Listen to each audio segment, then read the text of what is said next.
অন্ধকারের পাল্লাটা খুলে আমি হাতড়াতে শুরু করলাম,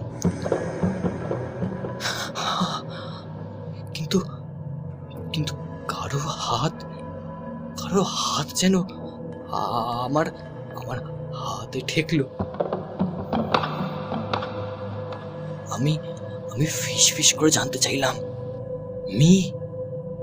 কোনো উত্তর না পেয়ে আমি ভাবলাম আমি হয়তো মিকে খুঁজে পেয়েছি, জানি না কেন।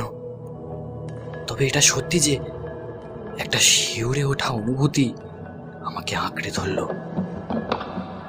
ব্যাপারটা আমি ঠিক বুঝিয়ে বলতে পারবো না তোমাকে জ্যাকসন, কিন্তু কিছু একটা গোলমাল তো হয়েছেই, এটা আমি তোমাকে বলতে পারি। সুতরাং টর্চ লাইটটা বের করে আমি চিলে ধরলাম। দেখি সেখানে কেউ নেই।